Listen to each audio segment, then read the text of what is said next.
Okay, so today we're learning about equations of lines and planes. This stuff is really critical. So if you have to skip your other classes' homework to get this homework done, to understand this really thoroughly, please do that. We will use this stuff every day from here till the end of the semester. Can't tell you how critical it is that you get this stuff. So to that end, let's not dilly-dally around. I want to start with a little bit of an example. So let's say we're telling somebody how to get to good tacos in town, and they only knew how to get to Al Jardín.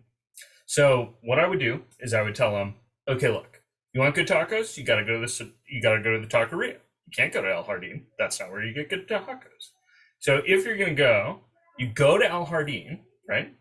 So that's essentially me saying, all right, look, take wherever you are. So let's say they're, oh, heck, I don't know. Let's just drop them up here at this intersection, right? So they're wherever the heck they are, that's their kind of origin, right? And we're going to send them. We're going to say, all right, you go from where you are to El Jardín, right? And then go from El Jardín down Main Street, and you'll get to the taqueria, right?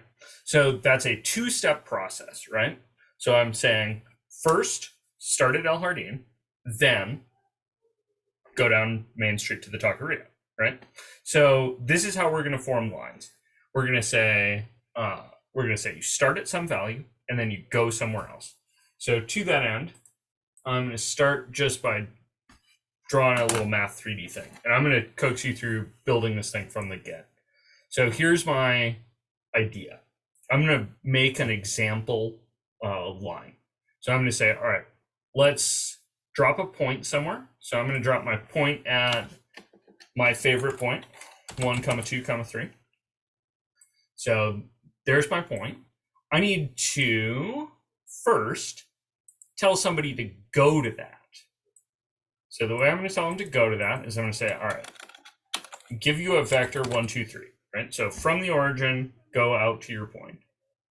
Then I'm going to give another direction to go in. So for me, that direction is going to be -1, 2, 1. I just picked something at random. Your direction could be something else. This is the direction I'm going to tell them to go in. I'm going to adjust this. I'm going to take this and I'm going to put the tail out at 1, 2, 3 so you guys can see what I'm talking about. So this should look an awful lot like our directions to tacos, right? Go to El Jardín on the blue, then go down Main Street on the red, right? That's really go to a starting point and then go in some direction. Now, this isn't describing a line. This is actually describing another point, right?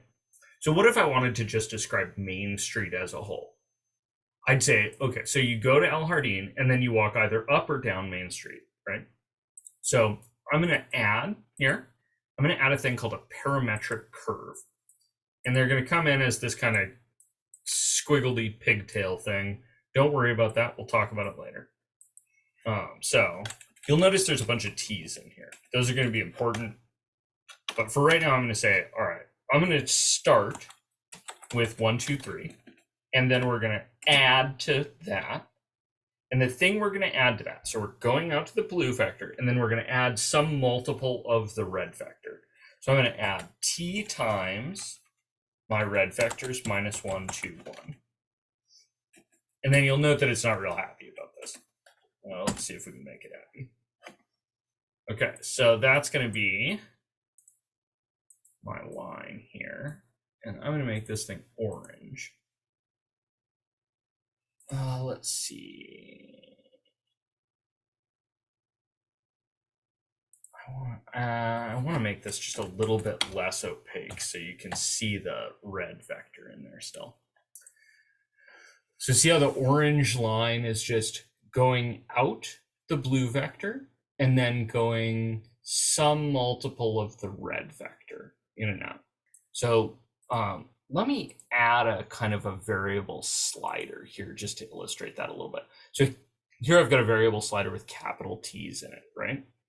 I'm going to add another vector. And this vector I'm going to make orange because it's going to go to the orange line.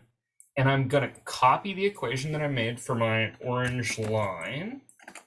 And I'm just going to slap a capital T in here. And now I want you to see what happens when I play with this slider. So see how these vectors that I'm talking about always end on our line? So this orange vector is achieved by go out the blue vector and then go along the line some multiple of the red vector. This is how we're getting all of these points. So you kind of need to know that when I'm parametrizing, and that's what I'm doing, I'm making a parametric equation. Really, this is kind of a vector version of a parametric equation. You see what's going on there? So I'm tracing this line out with all the things that are blue plus a multiple of red. And so I'm getting this kind of fan shape, right? But what I'm talking about, the line is all of the points that are on the ends of vectors like that. So let's go write some math down. Oops. Okay, so my equations of lines. So the first one, the vector equation, is going to be its some starting vector. So I'm going to call this L of t. I'm going to put a little vector hat over this, right? Is some starting vector. So I'm going to call that, like, I don't know, B or something. And to B, I'm going to add some vector times a scalar. So I hope this looks like mx plus b a little bit. Basically is. That's really what I want you to think. If I wrote this down in coordinates, right, I'd have a vector x, y, and z, right? Really, these are of t's, right? So this is x of t, y of t, and z of t is going to equal, and I've got my starting vector, so I'm going to call that x naught, y naught, z naught. Oops, wrong symbol. And to that, we're adding t times our slope, right? Which is going to be like mx, my, and mz. You guys on board with this? So this is kind of how slopey is it in the x direction? How slopey is it in the y direction? How slopey is it in the z direction? We'll take some scalar of that vector, we'll add it to where we started with, and we'll get some result. So this first one is the vector equation of a line. That's L of t is b plus mt. A parametric equation is actually x of t is x naught plus mx times t, and y of t is y naught plus my times t, and z of t is z naught plus mzt.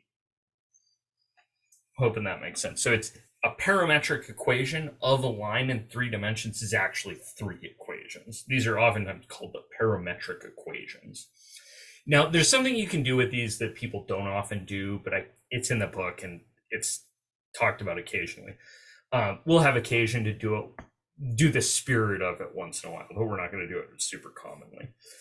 So one thing I could do is I could look at my parametric equations and I could rearrange them, solving for t, right? So I could say t is, well, if I solve this guy for t, I get x minus x naught over mx. If I solve the second one for t, I get y minus y naught over my. And if I solve the third one for z, I get z minus z naught over mz. So this is a thing you can do. I don't much care if you know this, but these guys, these 3 right here, are called the symmetric equations. So the ones I want you to know: parametric equations, thou must knoweth; a vector equation for lines, thou must knoweth; and a symmetric equation you could know or not. It's a thing. it happens. Okay, so that's lines. And then I really, really want you to have this picture in mind that came off of our Math 3D sketch. That's really crucial. So it's so crucial actually that I'm going to go grab it quick and paste it in here. So that's this guy.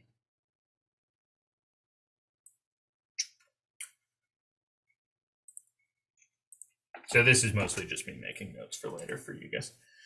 Okay, so that's kind of lines. Let's talk planes. Okay, so for planes, I'm gonna have to do a little bit of drawing here. You're gonna have to forgive me. We'll make a Math 3D sketch in a hot second. Let's see. I think I'm gonna start by making it decent. Okay, so I want you to envision that this is a plane out in the world somewhere, right? So by plane, I mean a big old flat thing in 3 dimensions, right? So this is a 2-dimensional subset of 3 dimensions that is flat and continuous. Here I've drawn a chunk of it. It continues off to the kind of infinities on the side, right? So in this thing, I'm going to draw a couple of things. So the first thing I'm going to draw in here, actually, let's not be done. Let's blow this up to a manageable size so you guys can see what I'm talking about. So I'm going to pick some arbitrary point in here. I'm going to just plunk a little dot there. I'm going to call that P naught, right? That's the point that I'm kind of starting at, right? And then into this space, I'm going to plunk a couple of vectors. So I'm going to say, here's a vector that's in the plane. I'm going to call this vector, say, U. Here's another vector in this plane. I'm going to call this vector V, right? And then sticking straight up out of this thing is going to be, oops, that's not straight. Straight up out of this thing, so that's perpendicular to those guys. It's perpendicular to the surface is really kind of the important thing. So that's going to be this red vector. I'm going to call that thing N. Okay, and then I'm going to type a little bit. So I'm going to say the normal vector. And I want you to think about, what do I mean by a normal vector? That's going to be a vector. I'll leave myself a little space here because I'm going to play fill in the blank in a second. Is perpendicular to the plane. You good with that? So I'm going to draw my little red symbol N in here, right? So that's a vector that sticks straight out of the plane. What that means is that if I take the line that goes from some point in space, right? So here's an arbitrary point in space, and I'm going to connect that to my point P naught, right? Oops, that's dog shit drawing, Joe.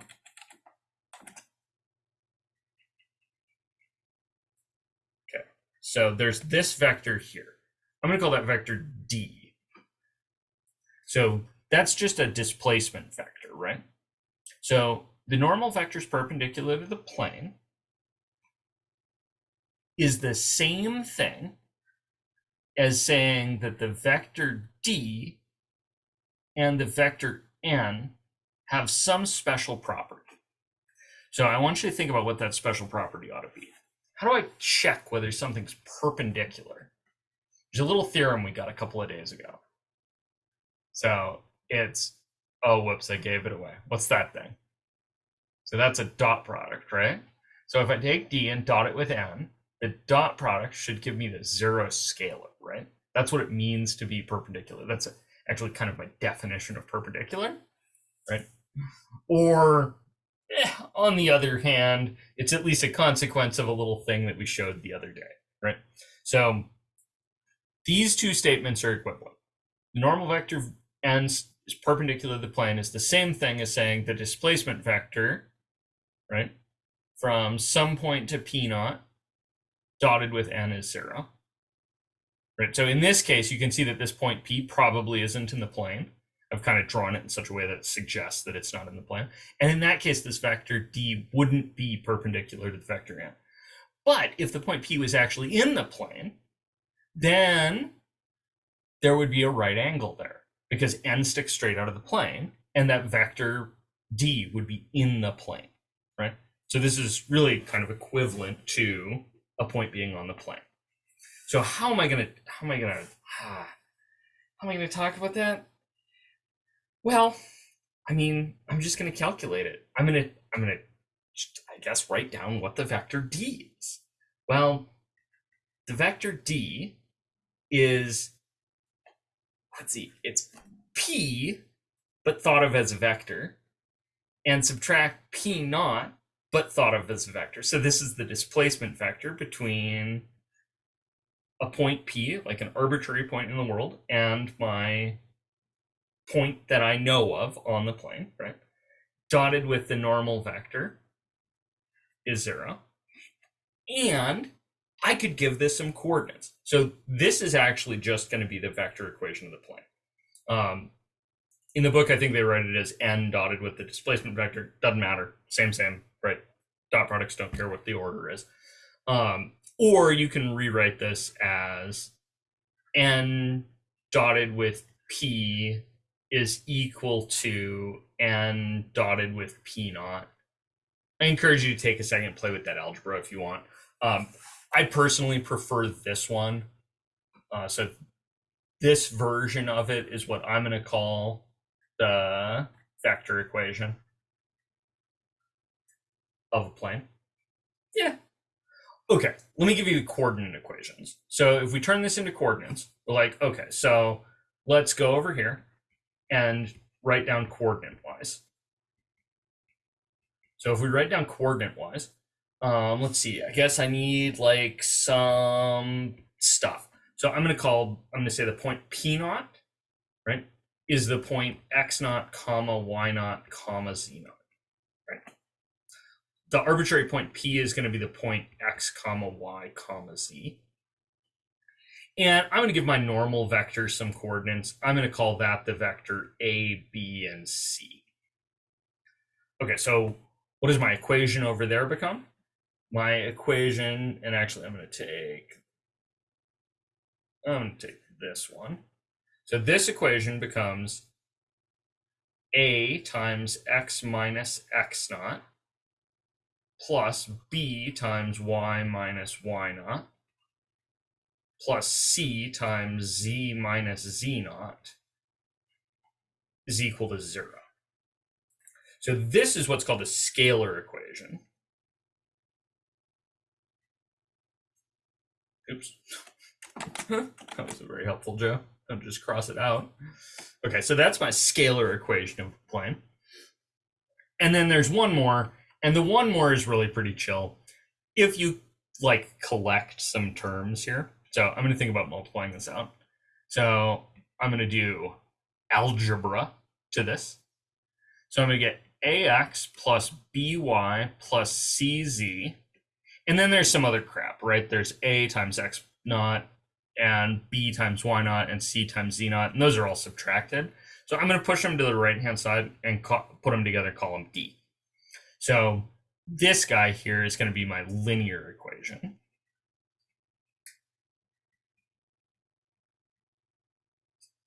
So the linear equation is ax plus by plus cz equals d. There's also a function equation where you'd solve for z.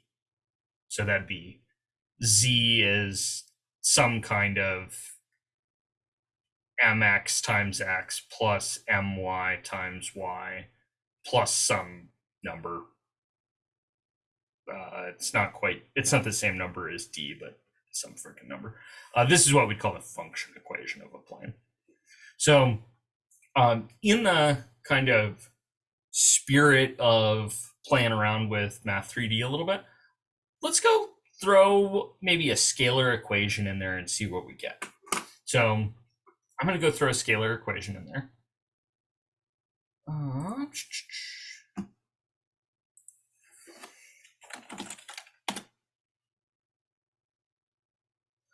Okay, so I'm just going to kind of rando a scalar equation here. So the way I'm going to get a scalar equation is I'm going to make an implicit surface. Again, it says it's an unstable feature. Doesn't seem to be that much. Okay, so I know I'm going to have 0 on the right-hand side. On the left-hand side, I'm going to just kind of start typing. So I'm going to do 1 times x minus 2 plus 2 times y plus 3 plus 3 times z minus 4. Okay, and I'm going to go in here and I'm going to turn shading off because that looks like crap. And you guys are going to see, like, yeah, that looks like a plane. It's flat. Cool. Let me add 2 things to this. I think we can eyeball 2 things about this surface. Oops, not a point and a point. I think we can eyeball a point and a vector. So what's the important point given an equation that looks like this? And what's the important vector? So I'm hoping that you got that the important vector is going to be the normal vector, right? And I can just read it off. It's right here. It's 1 and 2 and 3, right? It's just the coefficients on x, y, and z when they're all on the same side of the equation. So here, I'm going to just plop that in. I'm going to write 1, 2, and 3. And then there is a thing here, okay? The thing here is that doesn't look perpendicular. You guys see that? Okay, don't panic. It's not because we're wrong. It's just because Math 3D is weird. So if you go into here, there's that 1/2 scaling on the z. It makes the z's smushy. It makes angles weird. Well, look, now it looks right. Wild. You guys see that? Sticks straight out. So if I'm looking down this, that looks perpendicular there. I look at it from a different direction, still looks perpendicular, right? That's me kind of inspecting, right, for all the different kinds of perpendicular. You actually only need to check 2 before you're good, but we can check lots of them. So that red vector is perpendicular to the blue plane. Now, why isn't it on the blue plane? Well, I didn't base it at the right point. Right now it's coming out at 0, right? So let's figure out what point we ought to base it at. So where's the important point? Well, the important point's right here. It's 2, and this one's easy to screw up, -3 and 4. And I'm going to need to make this point something more visible. I'm going to make it orange. Okay, so see my orange point up there? That's apparently the point I decided to base that plane at for some reason. So I'm going to need to move my red vector up there. So we're going to open up our red vector and we're going to put a tail on it so we can draw it in the right spot. So the tail on it's going to be 2 and -3 and 4. And there we are. There's our picture. We've got our plane, we've got our point in the plane, and we've got a normal vector. Now, there is a trick to planes that I want to point out before we forget it. So this is going to be the last thing I give you in this video. It's going to be something really crucial. You're going to have to do this a lot, where you're going to get 2 vectors and you're going to need to make a plane. The way that you take 2 vectors and make a plane, it's like if you know a vector u and a vector v that are in the plane, there is a trick. The normal vector can be taken as the vector v and the vector u put together using an operation. What is the operation I should fill in right here? Good. It's a cross product. And in this picture, I probably ought to cross them the other way. As you see, I'm getting a scalar multiple of them. In my case, I'm actually getting the one that points down through the plane instead of this one that points up. So if I wanted to make this the most right, I need to swap the positions of u and v here. And this equal sign's a little tough because there's not one normal vector to a plane. There's like a bunch. Why are there like a bunch? Well, if you take this equation and multiply it by 20, it's still the same equation. But now the normal vector is 20 times a plus 20 times b plus 20 times, or sorry, 20a comma 20b comma 20c, right? So if we multiply the scalar equation through by a scalar, we get an equation with the same information. That should jive, right? Looking at my picture, it should seem like I could grab this normal vector here. I don't know if I can grab just that thing. Oops, that went a little awry on me. But I should be able to just grab this thing and scale it in or out, right? You just go like this. And that would still be a normal vector, even though I scaled it. Stick straight out of it regardless. So normal vectors are only unique up to scaling. But this trick, knowing that you can take a couple vectors in the plane and cross them to get the other one, that's pretty crucial. So in summary, I hope you've got equations of lines, vector equation, parametric equations, and symmetric equations. The crucial ones are the vector equations and the parametric equations, and they're so similar to each other, right? Because the parametric equations are just coordinate-wise the vector equations. Same thing's true for the planes, right? So for the plane, I want you to know the vector equation, but it's the same thing as the scalar equation, just coordinate-wise or vector-wise. And the linear equation is just an algebraic simplification. So those three we use fairly often. You should know them. No big deal on interchanging them. You guys can do this. It's also worth remembering this little trick. Awesome. That's what you should need for lines and planes. I'll make a couple more videos with some examples just so you have them. But right now, I think that's good.